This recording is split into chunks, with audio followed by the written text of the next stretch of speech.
Señal directa.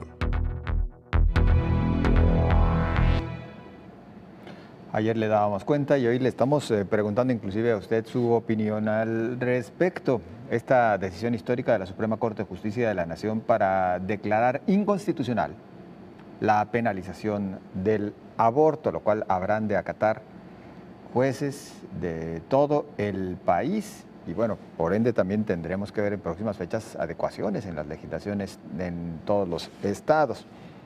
Para abundar acerca al respecto, agradecemos el que nos acompañe la maestra Erika Loyo Beristain, profesora, investigadora en la Universidad de Guadalajara. ¿Qué tal? Buenas tardes. Hola, ¿qué tal, José Ángel? Buenas tardes. Un gusto estar aquí con ustedes el día de hoy.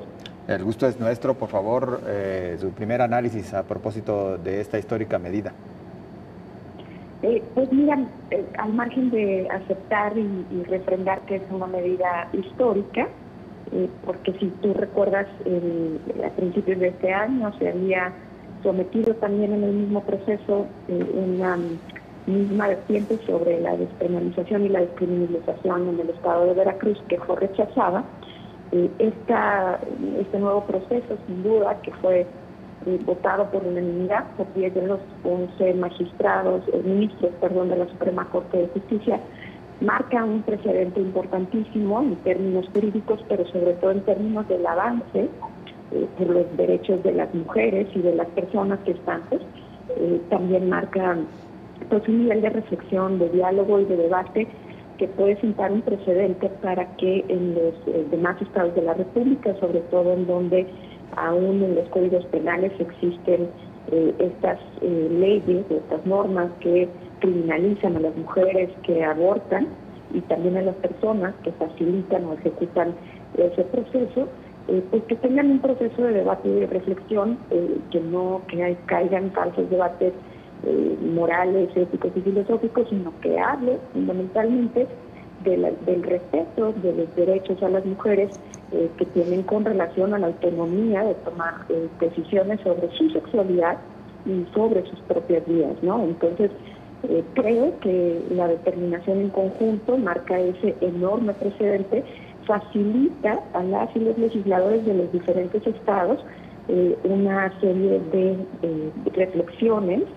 que pueden considerar para poder hacer más fácil esta discusión, sobre todo apegada al derecho, ¿no? Entonces creo que en ese sentido es muy completa y también es completa porque junto con ella se hicieron toda una serie de observaciones y de modificaciones en torno a equiparar las penas de violación entre parejas que es de violación sexual con personas desconocidas, una sentencia que también impide a los deudores alimenticios no salir del país en términos de que sigan adeudando, ¿no?, su pensión, y junto con una sanción sin precedentes a un alto directivo de la Suprema Corte que se comprobó que violentó y acosó a una persona. Entonces me parece que la sesión de estos últimos días fue muy completa. Sin duda el precedente más fuerte es esta nueva visión de dejar de criminalizar a las mujeres que se practican un aborto, ¿no? Uh-huh. Además de lo histórico, maestra, buenas tardes, le saluda Josefina Real.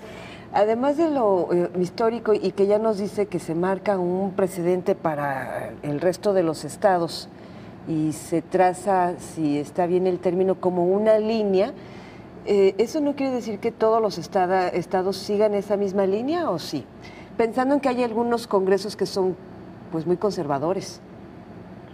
Sí, pensando en que hay muchos congresos altamente conservadores, seguramente pues harán todo lo posible por postergar y por evitar este tipo de acciones que ya les ha determinado la Corte que tienen que emprender. Uh-huh. Pero eso solamente llegará a tener una vía de interponer otros amparos, ¿no?, que ante ese tipo de resistencias. Y recordemos que pues mientras más amparos se metan y se analicen y procedan, pues entonces se arma una jurisprudencia que pues tiene ya un carácter distinto, ¿no? Entonces creo que también están en una encrucijada en donde también tienen que entender las y los legisladores que aunque este debate nos divida y nos implique pues muchas opiniones encontradas, porque siempre ha sido así, por la propia composición de nuestra moral social, pues es momento de sentarnos a dialogar, escucharnos y aprender de nuestras diferencias, pensando en que no estamos solamente hablando del aborto como tal, sino del cumplimiento de la ley, ¿no? Que eso es algo que debe de estar por encima de los principios morales. Y a final de cuentas creo que esto va a ser un debate muy largo y existen 19 de los 32 estados de la República en donde todavía esto está en los códigos penales, que es prisión por aborto a las personas que le tengan, a quienes obligan, a quienes facilitan los medios o a quienes ejecutan, y con penas que van desde los 15 días hasta los 6 años, o multas de 20 a 300 salarios mínimos, ¿no? Claro. Y esto, pues, también puede facilitar este diálogo social que tenemos que emprender, pero también, Josefina y José Ángel, creo que es importante destacar que facilita que existan no objetores de conciencia dentro del sector salud, médicos y médicas que puedan practicar este tipo de procesos a partir de sentirse que no van a ser encarcelados por el solo hecho de hacerlo, ¿no?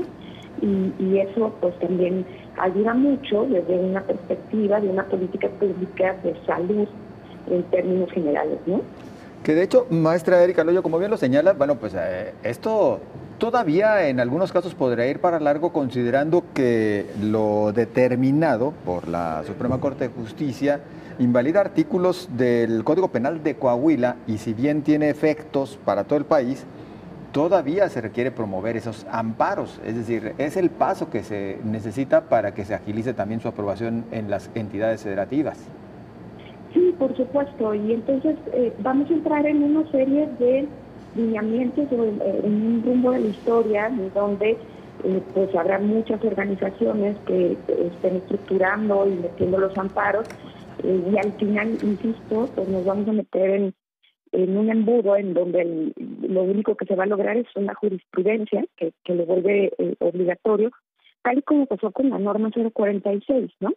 Entonces creo que es un buen momento para dar esta discusión, para no tenerle miedo, porque es una discusión que pone al centro los derechos humanos de las mujeres y de todas las personas que son gestantes, y que además permite hablar de que en esos derechos la única responsable de sus decisiones en torno a su sexualidad son las propias mujeres, ¿no? Y esto, al final de cuentas, van claro con la ley. Creo que la Corte puso a disposición, insisto, muchos argumentos jurídicos que se pueden utilizar para poder construir diálogos y acuerdos en común.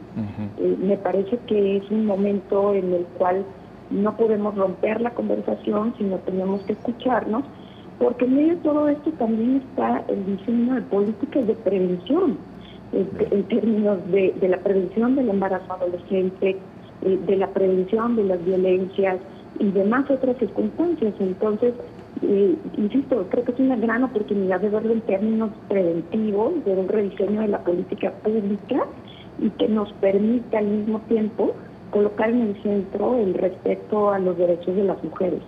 Maestra Erika Loyo, como siempre, agradecidos